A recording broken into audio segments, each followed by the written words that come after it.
we've finally reached the end of the small bowel and colon disorders chapter. In this sketch, we're turning up the heat.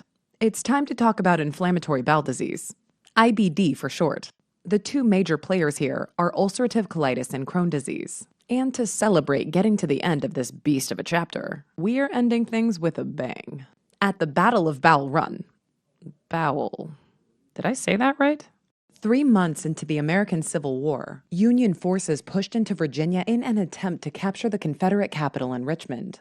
On July 21, 1861, they met the Confederate forces in Fairfax County, and the First Battle of Bowel Run ensued.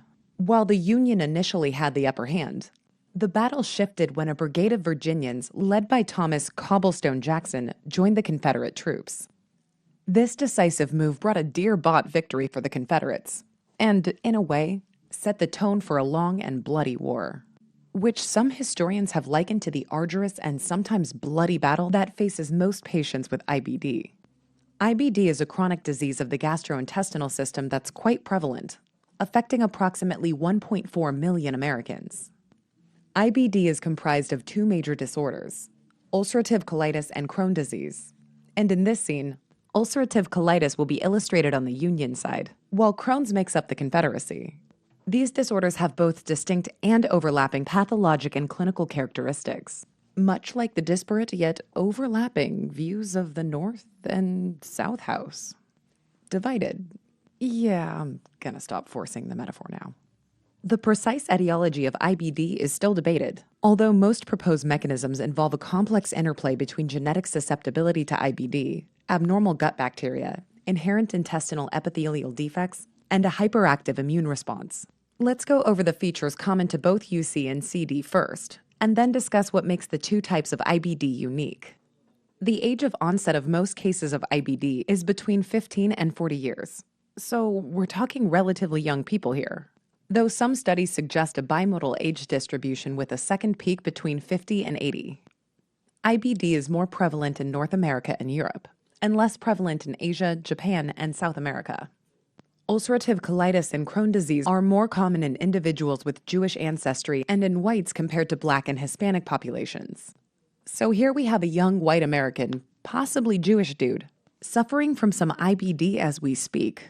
How do we know? Well, the common presenting symptoms of IBD are what you might predict for a systemic inflammatory disease affecting the bowels: fever, fatigue, weight loss, abdominal pain, and diarrhea. Because these symptoms are pretty nonspecific, think of all the times you've had abdominal pain and fever.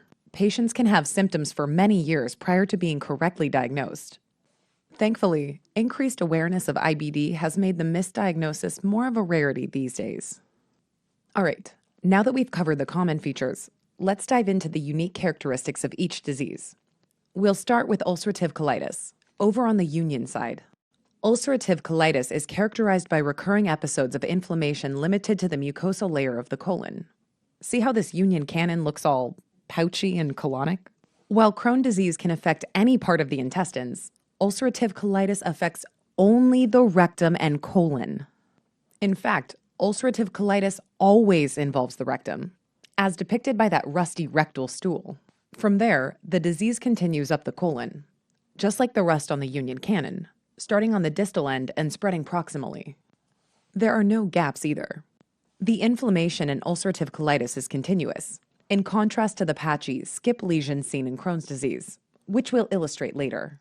In fact, this gives rise to one of the pathognomonic findings in ulcerative colitis. The colon eventually loses its normal haustral projections and becomes thickened, giving it a lead pipe appearance on contrast enema imaging, like a lead cannon. Gotta admit something here. The exact pathogenesis of ulcerative colitis is unclear, although a majority of patients have specific autoantibodies, particularly P-ANCA. P-ANCA stands for perinuclear anti-neutrophil cytoplasmic antibodies. So take a look.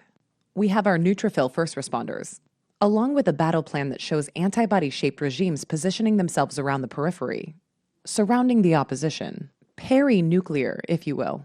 It should be noted that P-ANCA may also be elevated in Crohn's disease, which is why we don't use the test clinically to differentiate between the two. However, remember that P-ANCA is classically associated with ulcerative colitis. Inflammation in ulcerative colitis is limited to the mucosa and submucosa, again in contrast to Crohn's, in which there's transmural inflammation. To show this, we've drawn a couple of cannonball erosions penetrating only the first couple layers of the wall. The serosal surface is normal in ulcerative colitis, and strictures also do not occur. On gross pathology, the involved colonic mucosa may show extensive broad-based ulcers. These ulcers can encompass so much of the affected colon and rectum that it makes the normal parts look abnormal. These isolated islands of regenerating mucosa surrounded by the friable, inflamed colon appear raised, giving them a so-called pseudopolyp appearance.